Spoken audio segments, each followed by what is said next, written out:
today's video I'm going to be showing you how to purify raw linseed oil. Hope you enjoy. So this video is spurred on from comments in the video where I showed you how to make boiled linseed oil, where lots of people talked about how you could purify the linseed oil to get a similar effect as boiling the linseed oil. And so for upcoming tests that I want to do on how quick things dry with boiled linseed oil and other ones, I wanted to make some purified linseed oil as part of that testing process. So today I thought I'd show you how I go about purifying linseed oil. Now, from my research online, there is a couple of different ways in which you can purify linseed oil. I've also seen a few other videos on YouTube. Some of them are not quite accurate from some well-known woodworkers, and some of them are accurate. The various ways that I've seen for separating and purifying your linseed oil is just plain tap water, salt water and sand, and salt water mixed with sand and other crushed rocks and things like that. And from various research that I've done in various places, all those processes work for purifying the linseed oil. Some swear that you need the salt water and sand, others have just done it with plain water. So today we're going to do the most basic process of that, and that is just using water. So what we've got here is what happens to be my Digger's raw linseed oil here, the one that I've been regularly using. We've got a quart jar. This is just a quart bowl jar, a litre jar, something like that. What you want to do is, when we fill this, is we're going to go 50-50 with our water, or if you're using water and sand, you want to do 50% that and then 50% of the oil. So since we're just using water, I'm going to just pour roughly halfway by eye. And you want to just leave a little bit of headroom because we have to shake this up after we've put the water in. So you want to make sure you've got a container with a lid that seals nicely so you don't have it spurting everywhere. You don't want that. So then I simply just come in carefully with the water. And I know there's something that seems wrong about pouring water into oil. Now, I said we had to shake it. So you want to give it a really, really good shake.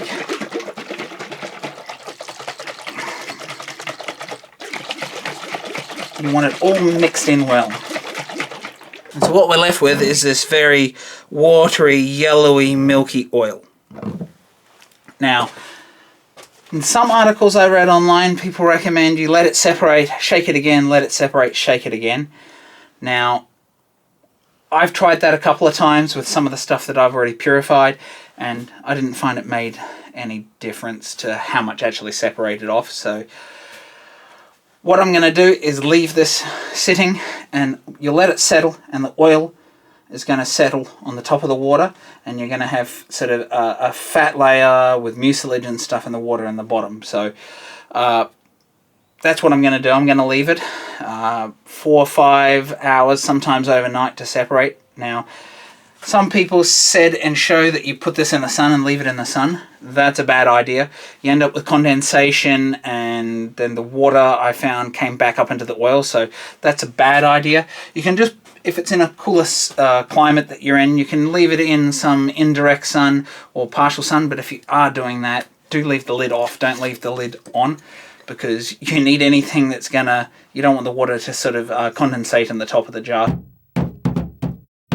So it has been 12 hours, as you saw there, and we can clearly see we have our oil here. We have this fat layer and mucilage and stuff in the water. So this is kind of like a fat and part of that mucilage stuff. So it's like the junk that you don't want in the oil. This is your clean, purified oil. Now, this oil does still have a few bits sitting in it, and so it could be purified again, but only if you really wanted to. If you've got the time, it could be worth it. The other thing to note is the oil that I've used here doesn't actually have much in it, which indicates that perhaps that raw linseed oil that I've got came from a cleaner plant, a cleaner process. I'm not really sure. Maybe it's already been purified before being put in here. I'm not sure, because I've seen other linseed oils that have a lot more separate in that process. So I'm not really sure what's going on there, but this one looks like it's a fairly clean oil, so if you do have the digger's stuff, you're quite lucky it's not a very dirty raw linseed oil, which might be why I've had less issues with my raw linseed oil drying as some people. So now you want to grab a syringe, whatever you can take this oil off with, and what you want to do is come right down to just above that layer so you're not drawing up the separation stuff. So I actually have a fairly small syringe here, but it still doesn't take long with this much oil, and so we just do this process, just being very careful when you get down to this lower end here not to put the nozzle of any syringe or whatever you use to remove it into this lower part below it. So you actually want to skim the surface.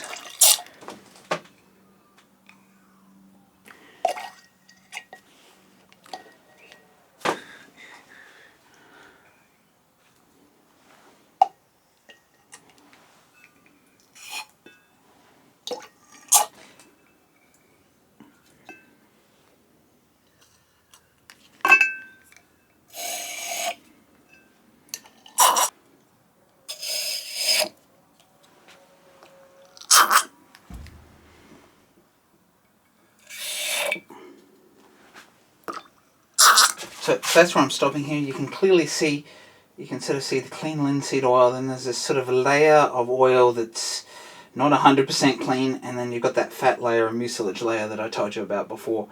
And so that's where I tend to leave it. To be honest, that gap there is about 20 millimeters in this case, but you just have to judge that for eye. You can see it better than you'll be able to see it on camera here. You'll be able to see that separation a lot cleaner, but you can see where it separates here, but you can see that this area is sort of a bit cloudy, and that's why you want to stop, because you don't want to pull that in after separating it. If you did end up pulling a little bit of that in, it's not the end of the world. You could take the oil you've got, put it back into a clean container, do the process again, and that would sort that out for you. So now that that's removed, we can clearly see the color of this, and when compared to the raw linseed oil, you can see there's a big difference in the color just from doing that purification process. It just removes a lot of the, well, it's mucilage really, but fat and other erroneous parts of plant material that you get in any seed oil. So you can actually use this process on any seed oils that you want to use for finishing to separate it out like this. It's a universal process. Because oil floats on top of water, you can do it that way. So what you can see on this side now is what's called bleached linseed oil.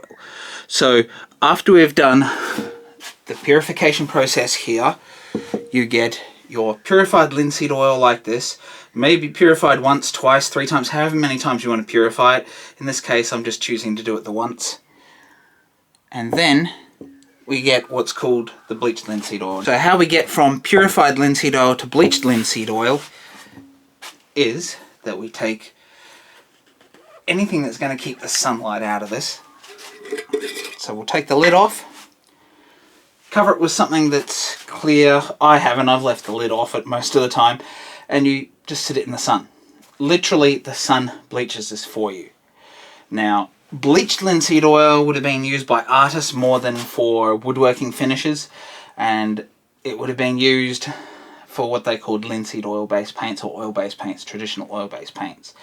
Why would they have bleached it? Well, they bleach it to take the colour out of it, so it helps to reduce the yellowing of lighter colours that artists used back hundreds of years ago.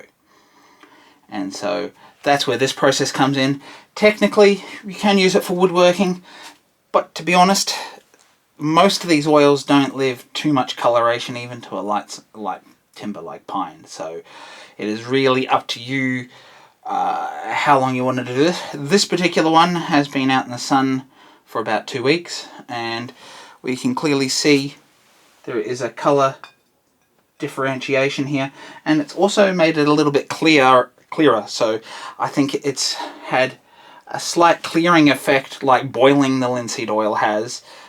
Just by it sitting in the sun, it's obviously generated some heat, and it does sort of clear up that slightly cloudy look that you have with the purified linseed oil. So if we look at this purified boiled linseed oil I've got here, you can see it's gone to that green tinge. So that was the bleached linseed oil. This is the boiled linseed oil, and we've got the purified and boiled purified linseed oil. And so you can see it's got that clear, much clearer look, but it goes green obviously. That's to do with the chemical change in the linseed oil when you boil it. So there's still an effect between purified linseed oil and boiling it and raw linseed oil and boiling it. There is still an effect there. There is some changes that occurs. So there you have it, folks. That's the processes that you use for making particularly purified linseed oil, and also one additional process you can do to make yourself bleached linseed oil as well. Now, I know I have seen some videos online from some woodworkers who, I don't know where they've got the idea from, but it's not a good idea to put the water in and leave it in the sun in this process here to make bleached linseed oil, because you end up getting water infiltration and in some of the heat and some of the sun, and then some of the oil I found managed to make its way back up into the oil when it got heated. So you want to separate it off like this if you intend on making bleached linseed oil. So if you like this video, please do like and subscribe down below, and don't forget to share this video if you think it would be beneficial to someone. It really will help get this video out to everyone that might find it useful. And don't forget to sound off in the comments below. Is this a process that you're familiar with? Is this a process that you've been doing for some time? Do let me know if I've done something different to what you did, or maybe you have some additional information out there when comparing just straight water to salt water and sand for doing the purification process. I'm eager to find out any results that you might have, or any sources of information that you might have about that. And if you'd like to see another great video such as the one you've seen here today, do check out the video up here where I show you how to make your own boiled linseed oil. Bye for now.